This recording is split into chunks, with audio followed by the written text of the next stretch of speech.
So a lot of people think they know the history of Superman. You probably think you know the history of Superman, that he was created by Jerry Siegel and Joe Shuster, that he appeared in Action Comics #1 in 1938. You might even know about science fiction, the advance guard of future civilization. But you don't know the real history of Superman. So in this video, I'm going to give it to you. This is the secret history of Superman and his creation in the Golden Age. So let's kind of wind the clock back a bit. Now let's talk about science fiction, the advance guard of future civilization. So this was a 5-issue magazine created by Jerry Siegel and Joe Shuster when they were in high school. And issue number 3 is the one that introduces the reign of the Superman. But despite what you may think, it has nothing to do with Superman as you know him. There's no one named Clark Kent, there's no Jonathan and Martha, there's no Lois Lane. The story actually centers on a guy named Bill Dunn, who's basically waiting in a breadline like so many people were at this point in time due to the Great Depression. That Bill Dunn is met by a guy named Dr. Smiley, this crazy, wacky scientist who offers Bill Dunn a suit, a cup of coffee, and a hot meal if he's willing to undertake a kind of experiment. Bill Dunn, of course, accepts the offer. He travels back to the lab of Dr. Smiley, and Dr. Smiley secretly feeds him this concoction derived from a meteor. Now, relatively quickly, Bill Dunn starts to realize something's going on because he develops super strength, telepathy, and telescopic vision. But instead of becoming a superhero, he becomes a villain, and he even goes so far as to pit the world's armies against each other using his telepathic powers. Now, it's not until the end of the story, when his powers start to wear off, that he realizes he could have done some good for the world. But the question is, like, why create a story that dark? Why write something that dark at a time when the world was already struggling because of the Great Depression? Well, the answer to that is because Jerry Siegel was basically mourning the death of his father. That about a month before the reign of the Superman story was written, Jerry Siegel's father had been killed in a shoplifting incident gone wrong. Literally, the criminal punched his father in the chest and gave him a heart attack, grabbed a whole bunch of stuff from the store, grabbed some cash, and bailed. And so the family store had to be sold in order for Jerry Siegel's family to have some measure of money, which was running out fast. So it wasn't simply just mourning, it was also he wanted to become some kind of a newspaper, science fiction comic strip writer so he could make money for himself and his family. And so that's why the story was so dark, was because Jerry Siegel was in a very dark place. He had a very cynical view of not just humanity, but the world as a whole. Now, the other part of this is Joe Shuster. But contrary to what you might think, it wasn't like some kind of 50-50 split in the creation of this story. If we're talking ratios here, it's 80 or 90% Jerry Siegel and maybe like 10 to 20% Joe Shuster. The reason is because of how the story was made.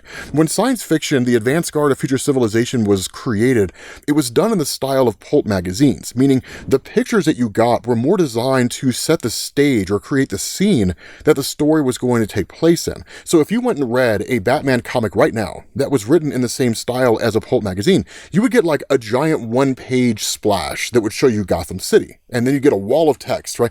Our story begins in Gotham. And anytime there was a change to the scene, you would get some art that would show you that change.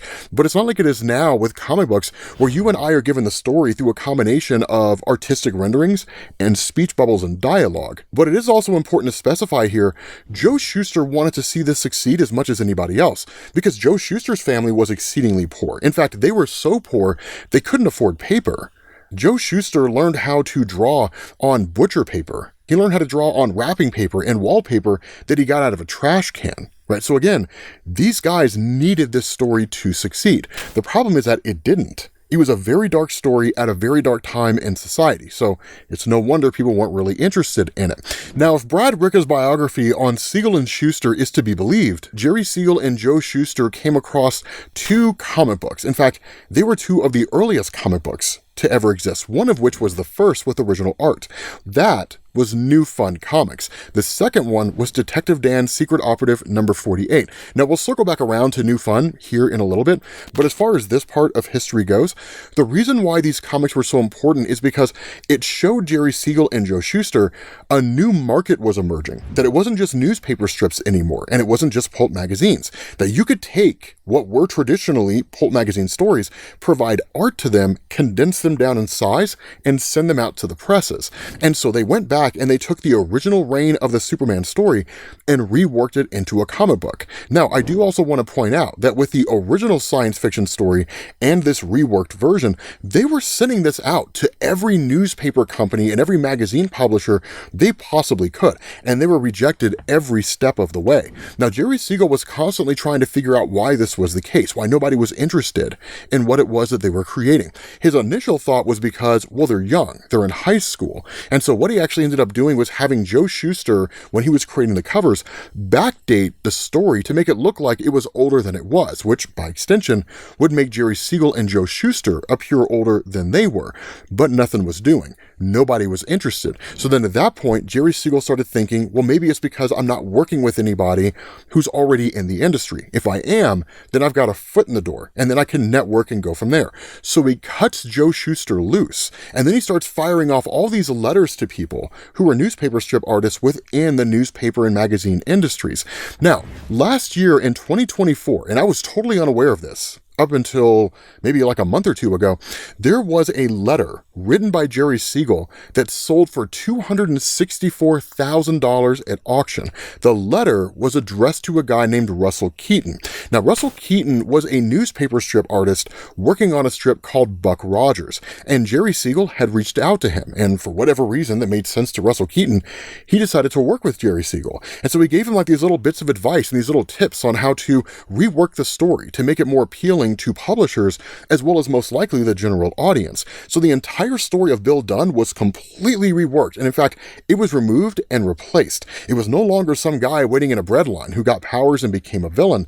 Now, it was a baby sent from the far-flung future of a dying Earth back to 1935. The time capsule was discovered by a couple passing motorists named Sam and Molly Kent. They take the child to an orphanage, they drop it off, all hell breaks loose because this kid's got powers. And so ultimately, Sam and Molly adopt the child and they name him Clark Kent. The crazy thing about this is that Russell Keaton had actually drawn 2 weeks worth of newspaper strips based on this reworked story, but nobody was interested in it. So Russell Keaton cuts Jerry Siegel loose, goes back to work working on his own stuff. Jerry Siegel goes back to Joe Shuster, explains what it was that he did. Joe Shuster's pissed and he feels betrayed. However, they both feel like there's something here. Now, there is a BBC documentary where they interview Jerry Siegel and Joe Shuster directly. And Jerry Siegel and Joe Shuster talk about how Siegel just kind of woken up in the middle of the night one night and all these ideas started coming to him, right? About how to rework this story that had already been reworked, how to make different changes, and so on and so forth. And so now it was no longer a baby sent to the present day from the far-flung future. It was a baby sent from another planet that was just far more advanced technologically than humanity was. That when the baby arrived here on Earth, it was discovered by a couple passing motorists named Jonathan and Martha Kent. They adopted the baby, they named him Clark Kent, and then he started displaying all these incredible feats of strength. In effect, everything that you see in Action Comics #1 from 1938. So with this reworked version, they're excited, right? They're hot to trot. We're like, dude, we have this solid story. It's amazing now, thanks to Russell Keaton and any other bits of advice that we got from people. So they shotgun it out to everybody, right? Nothing happening.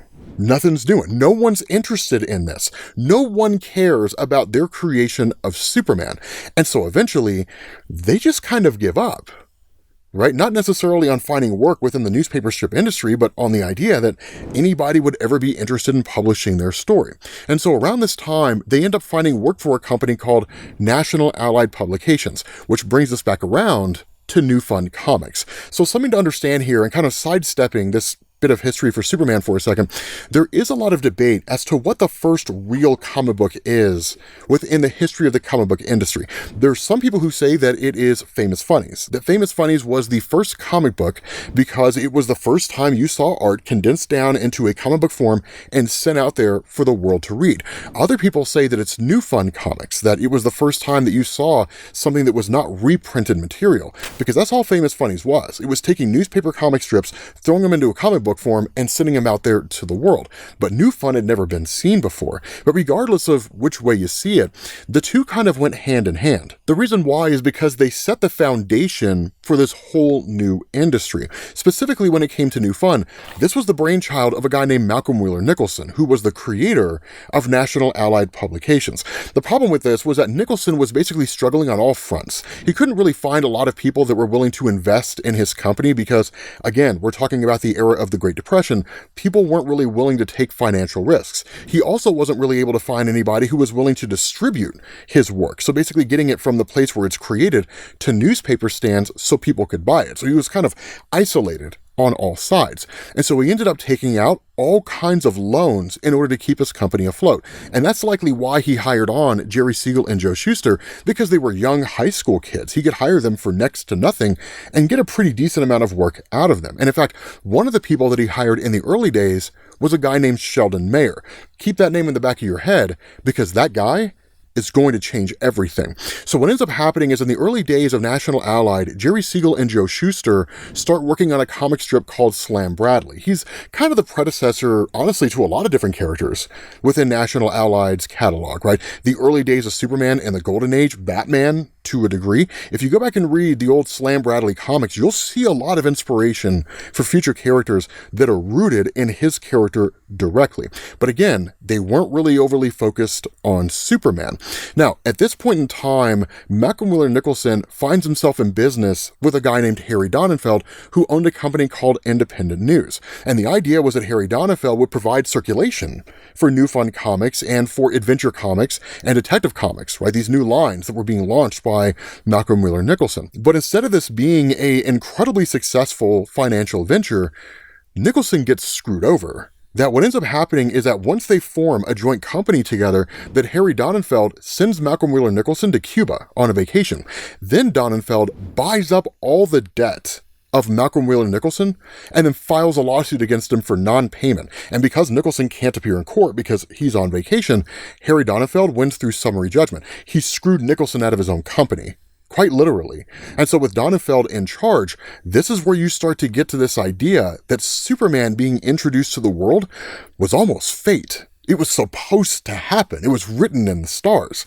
Because at this point, we circle back around to Famous Funnies. When it came to Famous Funnies being repurposed from newspaper strips into comic book form, this was handled by a company called McClure Newspaper Syndicate. One of the senior executives at McClure Newspaper was a guy named Max Gaines. Max Gaines was a friend of Harry Donenfeld, the newspaper assistant who was in charge of converting these newspaper strips into comic book form was Sheldon Mayer, a former employee of Malcolm Wheeler Nicholson. And so Sheldon Mayer was actually one of the people who received the Superman write-in from Jerry Siegel and Joe Shuster. When they were firing it off to everybody, McClure Newspaper was one of them. Sheldon Mayer loved the story. He thought it was phenomenal. He thought it was incredible. It was what the world needed, that there was so much darkness out there and it was so bleak and people were struggling so bad. To have somebody who would show up with these superhuman powers and was someone that people could vicariously live through in order to right the wrongs of their own lives and fight government corruption and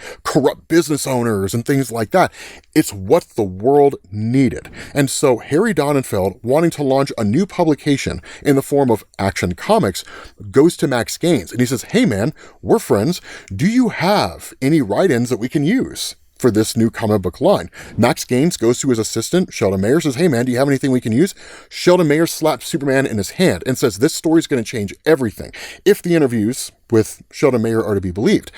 And so he says, "Make it the front cover and make it the first story. I promise you, this is going to explode." So Max Gaines, who trusted Sheldon Mayer seemingly implicitly, takes his advice, gives it to Harry Donenfeld, hands all the stories over to Harry. Harry gives the stories to Vince Sullivan, the editor for Action Comics. Vince Sullivan reads Superman. He loves it. He's like, "This story is incredible. I love this story," right? Makes it the front cover, makes it the first story. Superman explodes onto the scene. And when I say explodes, I mean, according to the Audit Bureau of Circulation, Action Comics #1 sells 130,000 copies, a number that most comic book publishers right now would kill for. By issue number 16, it's selling 600,000 copies.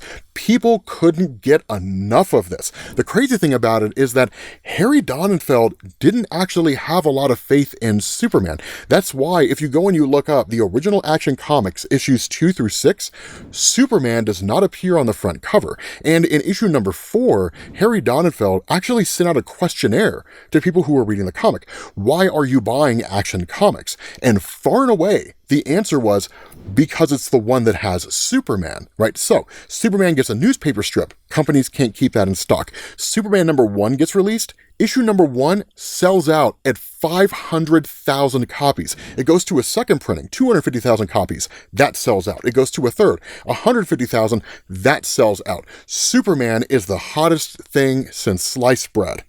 Until he wasn't, because there comes a point when the president of Fawcett Publications goes to Fawcett Comics, specifically 2 guys, Bill Parker and C.C. Beck, and says, "Give me Superman without Superman." They create Shazam, and that guy outsells Superman at a rate of 2-to-1. His comics perform so well that he's selling 1 million copies an issue. But that's a discussion for another time. So what I want from you guys is this. Leave me a comment down below. Do you guys enjoy this idea of like the secret history of Superman? The history that no one really knows about, because it gets super fascinating, especially when you get to Superboy, because Jerry Siegel was totally screwed over with Superboy. And in fact, because that was done, that's what kickstarted the lawsuits over Superman rights, which the estate of Siegel and Schuster still maintain to this day in order to take the rights of Superman back. But let me know what you guys think down in the comment section. Hopefully you guys enjoyed this video. If you did, drop a like, and I will catch you all later. Peace.